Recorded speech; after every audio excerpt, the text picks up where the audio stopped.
Good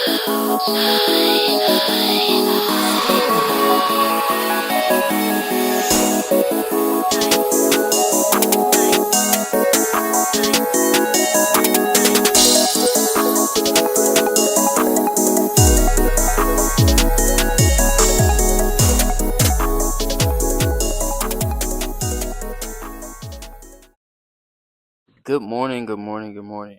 It is morning time as I'm recording this video, but maybe y'all are, well, not maybe y'all are going to see this like later on today because I'm driving later. But anyways, man, welcome back to the Check Ride podcast, and I'm starting a little mini series regarding it's gonna be like a mini. When I say mini series, it's gonna be like a 3-parter, maybe 5-parter, depending on the teams that I pick. But I'm gonna pick 2 teams that I think have the most intrigue or have piqued my interest the most going into the season, whether it's a player that they add or players or players that they traded and how they're going to play now, or if I think they are contenders, yada yada yada. Players that I think are going to get better, things that I think are going to get worse, whatever the case may be. We'll go into detail with those things. And starting off this video, I'm going to talk about OKC and Minnesota. But check this though. So I've been watching the 2025 NBA Finals recently. I've been watching a lot of games recently in general, but I was watching specifically game 1, game 3, and game 4. And the one thing that I thought stuck out to me was obviously the guy that you're seeing right now on the screen, and that's jdub. Him being on the ball and taking a lot of, and I mean a lot of that pressure off of Shai Gilgeous-Alexander was so key to our playoff success, and in specific to us winning that title. But it got me thinking because after the playoffs, I said I was in this group chat talking to these guys, these other OKC fans, and they were just talking about what the things that they expect, yada yada yada, and then the conversation came up about, well, I brought it up, not the conversation came up. I brought up the conversation that I think Shai should play off the ball more, and I said not that I think so. I think I actually verbatim said he needs to play off the ball more. And certain people are like, "Well, how is he going to play off the ball more if da da da da?" And if he plays off the ball more, how, he'll be this, and it basically just kind of like disregarding the idea of him being off the ball and kind of just not making fun, but more so like questioning it in a way that I thought was like, how can you not see it? But that finals, or because I'm currently finishing game 4, but right now I took a pause in it and I thought, and I'm like, man, like I truly believe if Shai develops a more like, and not just Shai, because I think it's a combination of Shai, just team overall, like having AJ, Bennett Sturts, who I think is going to be really, really important during the regular season and playoffs. Um, and jdub, having AJ, Bennett Sturts, and jdub as those on-ball creators that could take a lot of pressure off of Shai. I also want those guys to step up in that area, but I also want Mark Dagnall and the coaching staff to really put Shai in these situations where he can get the ball, be more off the ball.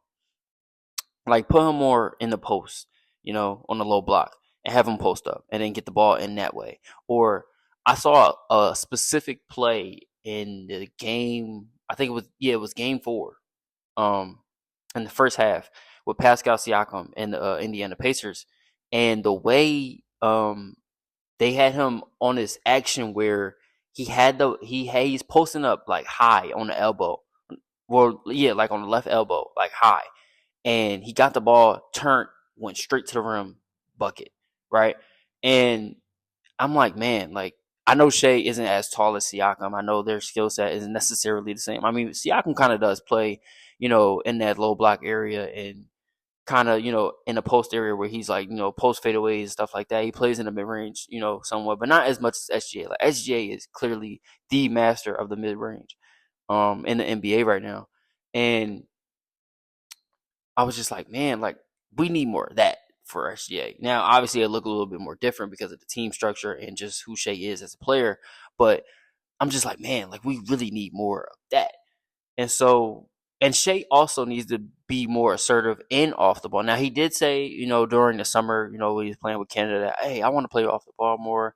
Now, you can interpret that as him talking about the coaching staff. But I think it was more deeper than that. I think it was more essential to him saying. I think that was more so just him putting it out there for the idea for OKC, like I said, specifically the coaching staff and Mark Daigneault, to, hey, I want to play off the ball, and just to his teammates too, like, hey, I want to play off the ball more, and so that puts more pressure and more responsibility on guys, like I said, like AJ, Bennett Sturz, and jdub. Mainly, AJ and jdub, because obviously Bennett Sturz, he's still a rookie.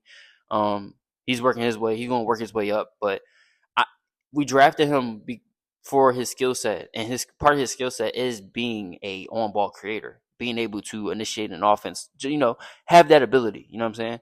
So, like I said, I'm looking forward to that, and obviously with J Dub, I'm looking forward to him coming back this season. He dealt with a lot of injuries. Only played like 32 to 36 games. Came into the playoffs. Played the first two Suns games. Then got re-injured. His hamstring, and then didn't come back into Game 6 of the Western Conference Finals, which he only played I think 10 minutes. And then after that, he was never seen again. So, and then also he was dealing with his wrist and stuff. So yeah, I'm just excited for him. I love J Dub. Probably the top five most first versatile defender in the league. Just a really good scorer. I really hope that his jump shot gets better, especially that 3-point shot. But yeah, man, I'm excited for J Dub. Another guy that I'm excited for is obviously Chet, as you see on the screen. I really just want Chet to be just a little bit more aggressive, a little bit more aggressive.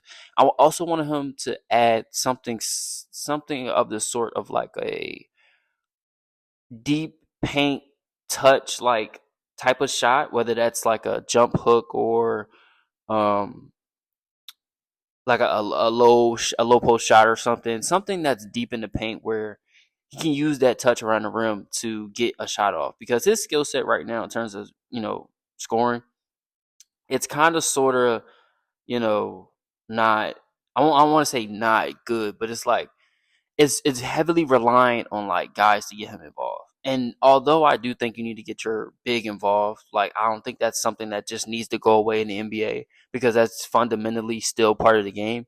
I do think that he does need to add that to his game. Obviously, he's adding more weight. So he can get a little bit more stronger, get a little bit more assertive in the paint, like I said. But that also goes into him just adding that deep paint, shot, whatever that is. Like I said, jump hook or whatever. Also want him to be a little bit more aggressive with his mismatch hunting. Like he can attack mismatches, or rather, not even just be a little bit more aggressive. Convert on those mismatches, because we saw in the playoffs, especially in that Spurs series, he got Devin Vassell on him. He got Julian Champagnie. And credit to those guys, they played really good defense. Even a guy like Dylan Harper, who also was playing really good defense, but when those guys got on him, he just didn't convert. So, be a little bit, and it's crazy because Chet is already a great converter, like at the rim, with his play finishing, the pick and roll diving, the short shot making. It's like he had career highs in his short mid range and his long mid range. He had developed like a post turnaround shot, so just get a little bit more better with that. But as a Chet fan, Chet is one of my favorite players in the game. Probably my nah. Tatum is still my favorite player, but yeah, Chet is like comfortably number two. But yeah, just get a little bit more assertive. Um, I'm not really too worried about Chet because Chet is a great player. But moving on, anyways, I'm moving on to Minnesota, and obviously, who you're seeing on the screen now, a guy that I'm not too worried about, obviously, but I still wanted to talk about because I'm excited to see him play next to Lamelo Ball, and that's Anthony Edwards. Um, like I said, him playing next to Lamelo Ball is chef's kiss, bro. Like I truly think, especially in the regular season, where for the last 2 years they haven't really been able to. Well, no, because I think in the regular season in 2024, in the 2023-24 season, they won 57 games, and then in the 2025-26 season, I forget how many games they won. Um, I think they were like the fourth seed though. They were yeah, something like that. But like since 2024, they haven't been able to win more than 55 games. and a lot, and not just like looking at the win total. I think just the way they play in the regular season since 2024 has been a little bit underwhelming in a way. Especially from a team that's really good defensively, you would expect them to win a little bit more games, but they just haven't been able to. And part of that is because they don't have another creator on the ball.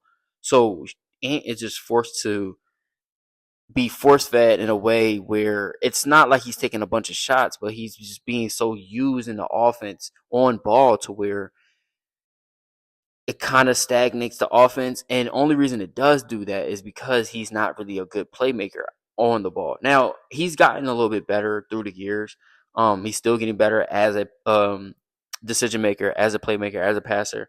But again, that's just not his role. And I don't think he'll ever be like a Devin Booker type of playmaker where Devin Booker can go out there and get you like 8 assists with 22 to 26 points in like a 10 game stretch, maybe like six, maybe five out of those 10 games.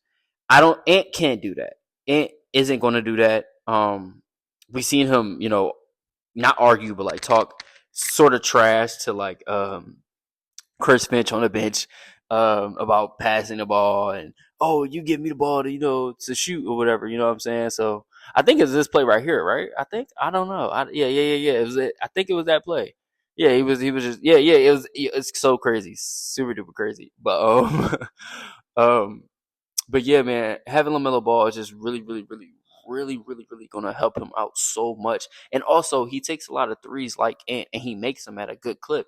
So that also, in transition with those pull up threes, that's gonna be deadly with like Ant and Lamelo, like a guy that can create and get into the paint, as well as play finish. And then you have another guy who's a shot creator who can also pull up from three and is a really good decision maker in transition and just a really good decision maker overall and a really good passer. And he's going to benefit, or they're going to benefit from Lamelo Ball, not just Ant, but like the entire team. Like I'm excited for Rudy too, because that's another 4, maybe 6 points added to Rudy's total. Especially in those short rolls and finding him in those dunker spot areas. It's just going to be really amazing. And like I said, the next player that I'm talking about, or I was already talking about, was Lamelo. I'm excited for him being in this situation. I just really hope that he buys into the defensive side of the ball. I think he will.